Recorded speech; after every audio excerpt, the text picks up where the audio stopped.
Hello everyone! In today's video, ipapakita ko sa inyo kung paano naman mamalengke ang aking mga kapatid sa Pilipinas. So, ayan, papunta na sila ng palengke at as you can see, rough road sa probinsya. So, most of the probinsya is rough road. Pero may mga road naman na sementado. So, ayan. At saka yung service nila, kung napapansin nyo, ito yung tinatawag naming kulong-kulong or yung sidecar.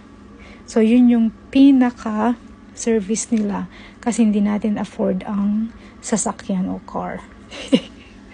So, ito na nga. Meron akong konting sorpresa para sa aking mga kapatid dahil nakalimutan ko ang kaarawan or birthday ng aking kapatid last month. So, belated happy birthday, Jay Antonio. Shout out and thank you so much, John, sa pamamalengke and pagbabudget. So, hopefully, nag-enjoy kayo. Ayan, so, ito po ang bayan ng Santa Ana, Kasambalangan, Santa Ana, Cagayan. Napakasipag talaga naman ng aking kapatid na ito.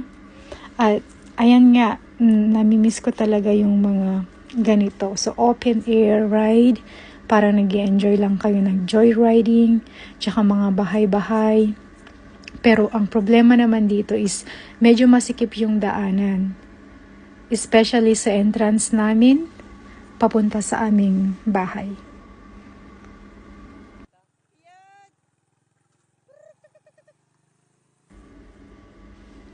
Ayan, at medyo malapit na sila sa bahay. Mamaya bubuhatin na lang nila yung mga pinamili nila na pangnilaga.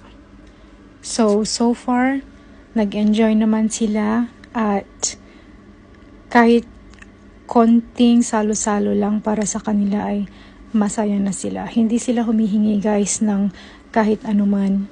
Kaya yun naman ang pinagpapasalamat ko sa aking mga kapatid at yung aking mama. So ito yung pamangkin kong babae. So nakarating na sila sa bahay. At ayan nga, pinapakita ng kapatid ko na si John ang kanilang pinamili. And then,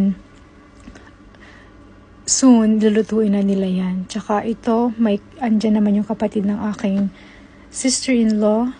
And ito yung mga pinamili nila. So sabi ko, bilhin nyo kung ano yung kailangan ninyo. So I hope you enjoy. Thank you so much for watching. See you next time guys. Bye!